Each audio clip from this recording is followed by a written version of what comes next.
Bonjour, bonjour, bienvenue sur l'atelier de Nelly.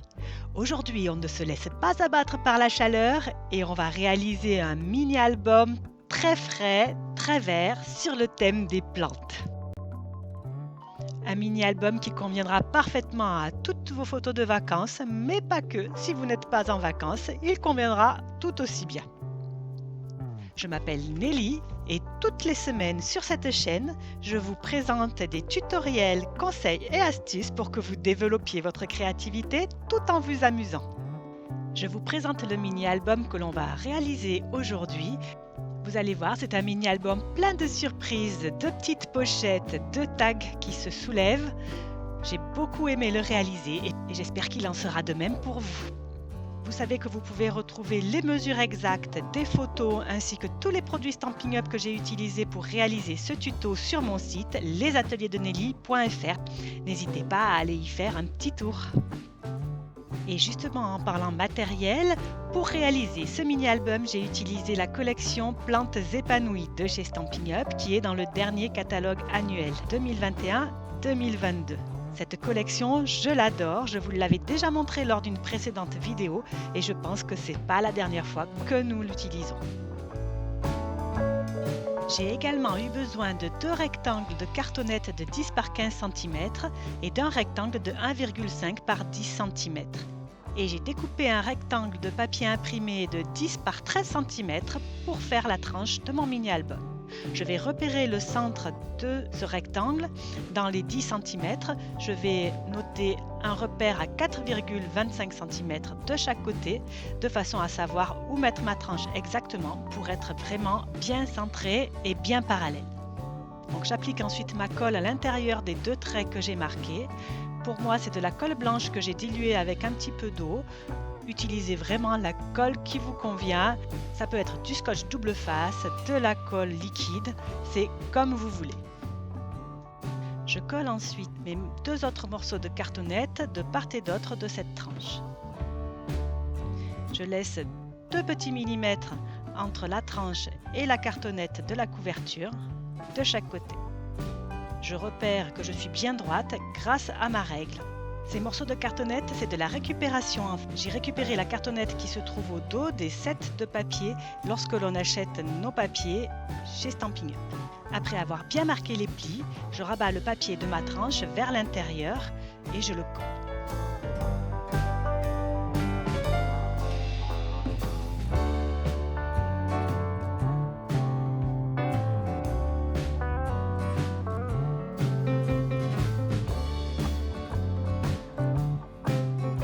Je vais ensuite procéder de la même façon pour les couvertures. Je colle le papier imprimé que j'ai choisi juste contre le papier imprimé qui me sert de tranche. Et bien sûr, j'ai laissé dépasser en haut, en bas et sur les côtés 1 ou 2 cm pour les rabats. Et je fais pareil de l'autre côté. Je trouve ce papier tout simplement magnifique. J'adore mettre côte à côte des feuillages très verts, très luxuriants, avec cet effet de texture, effet béton. C'est magnifique.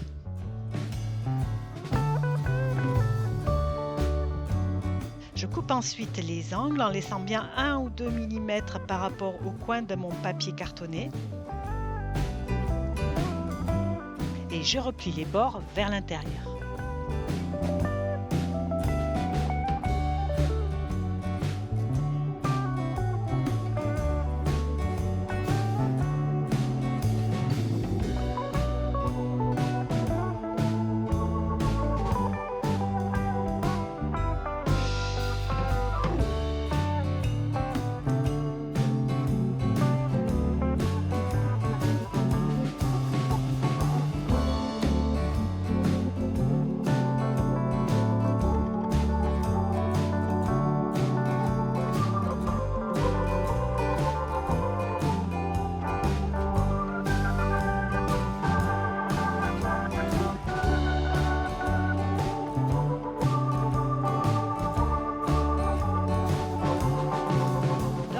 Des mini-albums, j'utilise beaucoup mon plioir.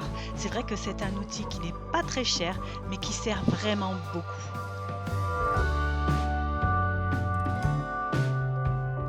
C'est simple, mon plioir, je l'adore.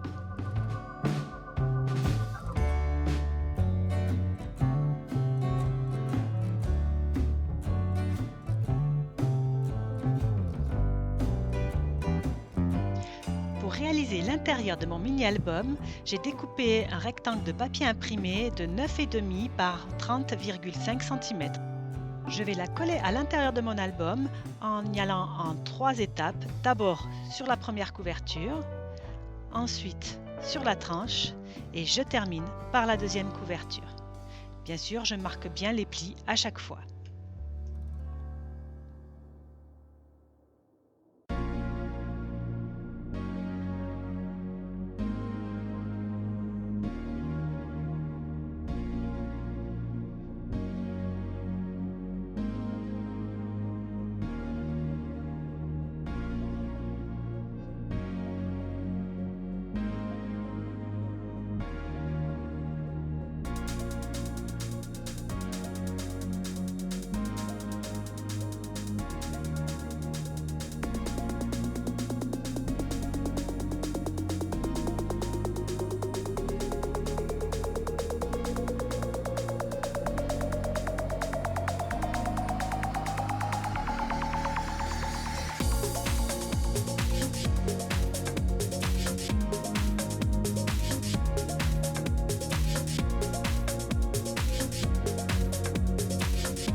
Voilà, notre couverture est déjà terminée. Nous allons maintenant nous occuper de l'intérieur de l'album.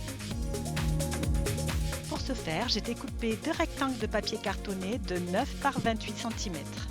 Je les plie ensuite en leur centre, donc je les plie à 14 cm. Pour les pochettes, je vais découper 4 morceaux de papier imprimé de 11 par 8 cm. Je vais les plier à 1 cm sur 3 de leur côté.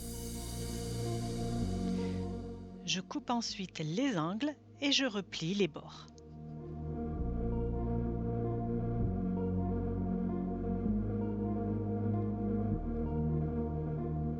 Je vais coller ces pochettes à l'extrémité de chacune de mes pages.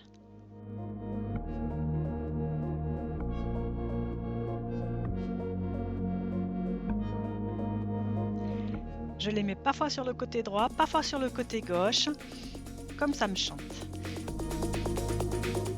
La seule chose importante que j'essaye de respecter, c'est que je laisse l'ouverture de la pochette vers l'intérieur.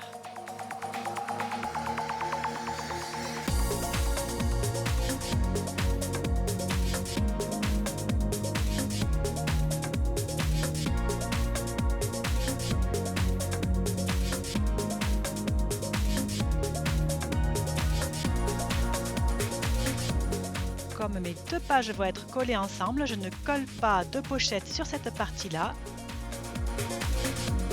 mais je sors mon scotch double face pour coller mes 2 livrets ensemble. Et là, j'ai décidé de ne coller que sur 3 côtés pour pouvoir ménager une petite pochette, encore une. C'est vrai que j'adore les mini-albums avec des pochettes surprises, avec des cachettes, donc j'en fais à loisir. Bien sûr, vous n'êtes pas du tout obligé de faire comme moi, vous pouvez préférer fermer complètement cet album, c'est vous qui voyez.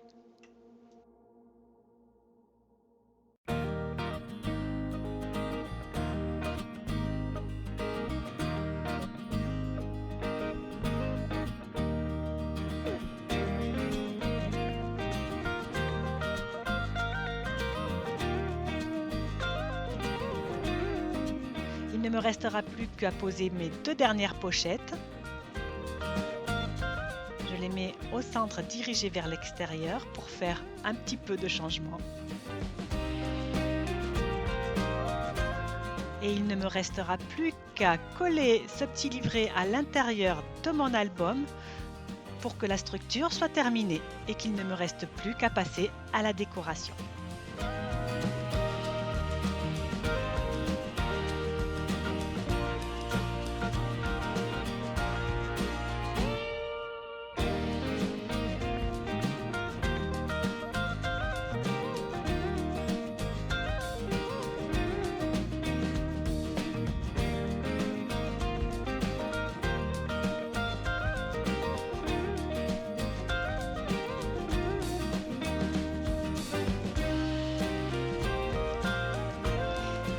Pour la décoration, je vais utiliser les sets de die étiquettes pour tous les goûts qui est un set qui nous permet de découper des tags dans 2 formes différentes et 4 tailles à chaque fois. Voilà ce que ça donne. Et pour insérer dans chaque pochette que j'ai réalisée tout à l'heure, j'ai découpé des morceaux de papier imprimé de 12 par 8 cm. Avec certains de mes tags, je vais créer des petites portes, toujours pour plus de cachette, plus de fantaisie. Je vais prendre un rectangle de papier imprimé de la hauteur de mon tag, je le plie en 2 et je le colle vraiment au bord de mon tag pour faire une charnière.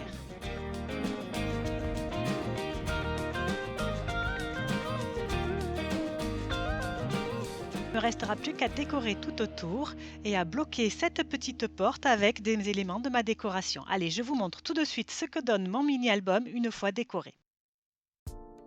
Comme vous pouvez le voir, j'ai bloqué la petite porte avec le petit cactus qui est dans son pot. J'ai mis des tags un petit peu partout pour ménager des cachettes. Certains sont fixes, d'autres pivotent sur leur petite charnière et tout ça me permettra de mettre des cachettes, de mettre des photos ou bien encore du journaling, une petite légende pour raconter d'où viennent les photos, où est-ce qu'elles ont été prises, des petites anecdotes. Moi je trouve ça super sympa, pas vous? J'espère que ce tuto vous aura plu. N'hésitez pas à me montrer ce que vous en avez fait. J'adore regarder vos réalisations et ça me donne toujours beaucoup d'idées.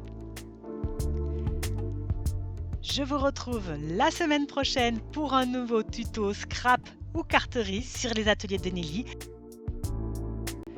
Je vous remercie de me suivre et je vous dis portez-vous bien. À bientôt!